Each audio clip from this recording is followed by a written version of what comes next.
तो आज चैत्र नवरात्र का 8वां दिन है।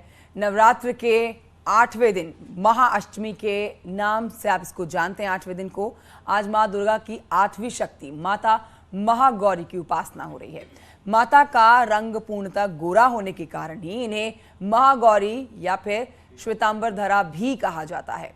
इनके रंग की उपमा शंख, चंद्रदेव और कंद के फूल से की जाती है। मां का वाहन बैल है और इसीलिए इन्हें भी वृक्षारूढ़ा कहा जाता है। मां के ऊपरी दाहिना हाथ अभय मुद्रा में रहता है, निचले हाथ में त्रिशूल है। ऊपर वाले बाएं हाथ में हम आपको बताएं डमरू, जबकि नीचे वाले हाथ में शांत मुद्रा है। मां का प्रिय फूल रात की रानी है।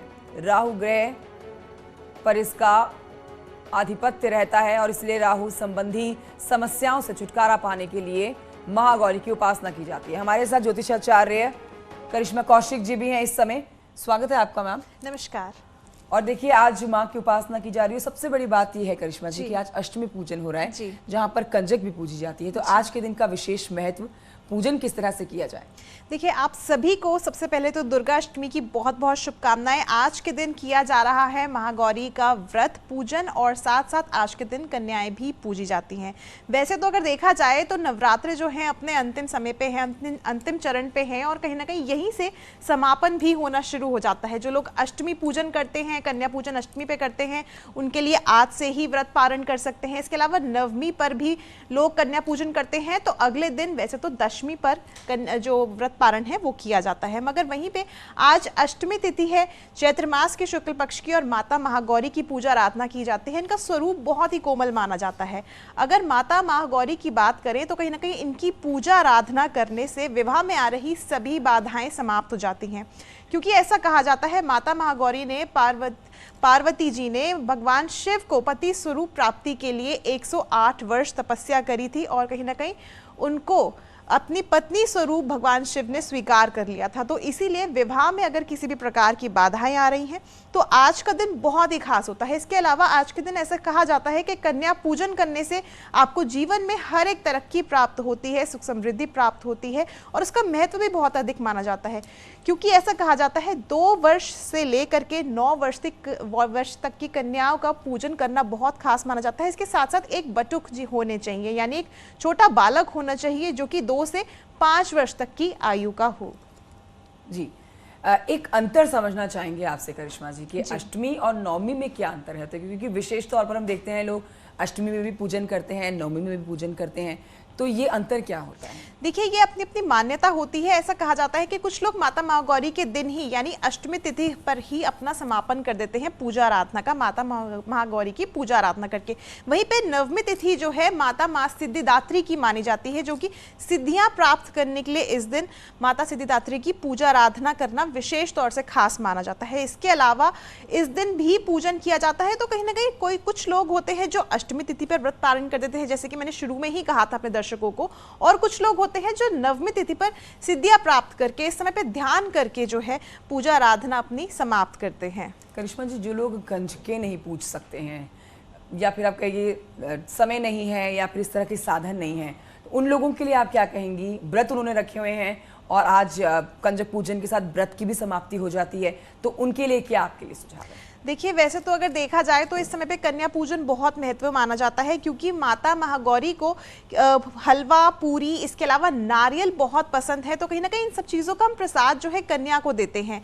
मगर किसी भी हेक्टिक शेड्यूल की वजह से आप अपना कन्या पूजन नहीं कर पा रहे हैं, क्योंकि हमारा मेन जो मकसद होता है वो ये होता है हम बच्चों को खुश करें, हम कन्याओं को खुश करें। कन्याओं को खुश करने से माता अपने आप प्रसन्न हो जाती हैं। तो इसीलिए कन्याओं को आप उनके मनचाहा उपहार दे सकते हैं। विद्या प्राप्त करना चाहते हैं तो स्टेशनरी से रिलेटेड जो चीज़ें हैं वो आप दे सकते हैं। पेंसिल है, इरेजर है, कॉपी, नोटबुक्स, ये सब चीज़ें दे सकते हैं।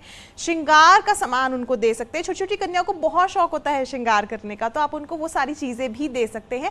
और अगर संभव वो भी नहीं है, किसी कारण वजह से आप ये भी पॉसिबल नहीं है, तो बच्चों को मिठाई, टॉफी, चॉकलेट्स ये सब भी आप बांट सकते हैं। बेसिकली हमने बच्चों को प्रसन्न करना है, उनकी पूजा आराधना करनी है माँ के स्वरूप में।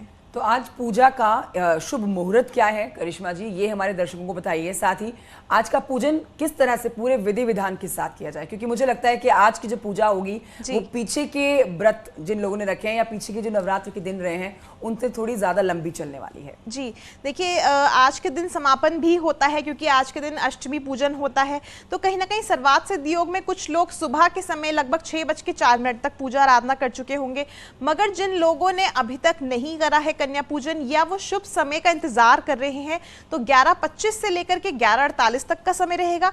इस दौरान आप कन्या पूजन कर सकते हैं। अगर इस समय पर भी नहीं कर पा रहे हैं, थोड़ा सा लेट हो रहा है क्योंकि आज के दिन बहुत ज्यादा हेक्टिक हो जाता है सबके लिए, लेट हो सकता है व्यक्ति, तो इसके बाद 11:48 से लेकर के 12:58 तक का समय रहेगा दोपहर तक का। तो इस समय तक आप कन्या पूजन कर सकते हैं, माता महागौरी की उपासना कर सकते हैं। और किस तरह से कन्याओं का पूजन किस तरह से शुरू करें करिश्मा जी, ये एक पूरी प्रक्रिया बताइए, क्योंकि कई बार लोगों से होता है कि जल्दी जल्दी में चीज़ें छूट जाती हैं। कई बार रोली बांधना भूल जाते हैं, तिलक करना भूल जाते हैं, कन्याओं के पैर धोना भूल जाते हैं। तो क्या तरीका है?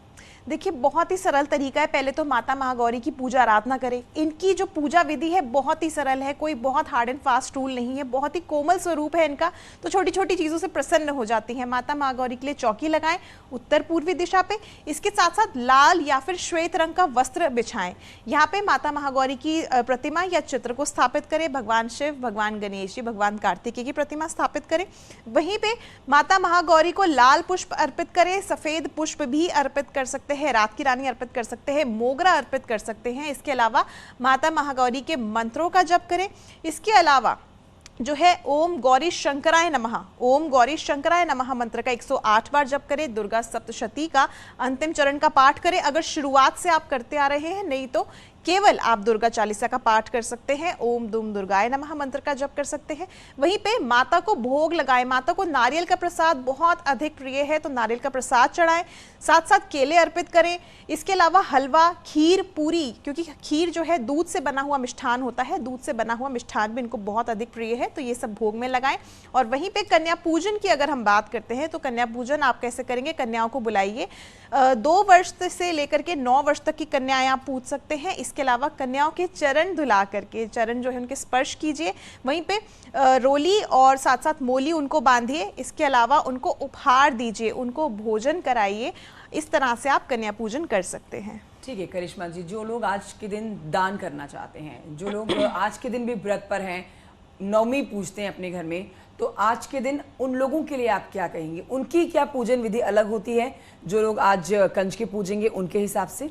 देखिए, वैसे तो नवरात्रों में दान और ध्यान का बहुत अधिक महत्व माना जाता है। सप्तमी तिथि पर जो है अंतिम हम चक्रा एक्टिवेट कर देते हैं, जिसको हम क्राउन चक्रा बोलते हैं। तो ये जो 2 दिन रहते हैं अष्टमी और नवमी तिथि का, कहीं ना कहीं ध्यान के रहते हैं, क्योंकि इस समय पे कहा जाता है कि हमारा जो शरीर होता है, हमारा जो अंतर आत्मा होती है, वो बिल्कुल पवित्र हो चुकी होती है। तो इस समय पे अगर हम ध्यान करते हैं तो महत्व माना जाता है। मगर वहीं पे अगर हम माता महागौरी की बात कर रहे हैं तो इनका सही अगर सीधा सीधा जुड़ाव देखें तो ग्रह राहु से माना जाता है, क्योंकि अंतिम के 2 ग्रह बचते हैं, राहु और केतु, जिसको शास्त्रों में छाया ग्रह माना जाता है। तो कहीं ना कहीं राहु से छुटकारा पाने के लिए आप राहु की वस्तुओं का दान कर सकते हैं, क्योंकि राहु कहीं ना कहीं बहुत सडन चीजें दे देता है।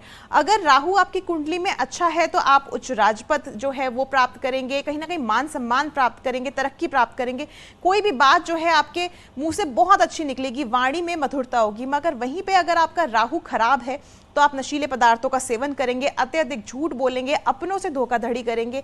तो कहीं ना कहीं ये सारी चीजें जो है व्यक्ति को मक्कार बना देती है। अब बात करते हैं दान की, तो दान के लिए क्या बेहतर रहेगा? राहु के लिए आपको दान करनी है काली वस्तुएं, जैसे सरसों का तेल दान कर सकते हैं, काली उड़द दान कर सकते हैं, काले तिल दान कर सकते हैं, काले चने दान कर सकते हैं। इसके अलावा खट्टे फल दान करना बहुत अच्छा रहेगा। जी करिश्मा कौशिक जी, बहुत शुक्रिया आपका हमारे इस कार्यक्रम में आने के लिए और बहुत ही बारीक बारीक बातें हमारे दर्शकों को बताने के लिए।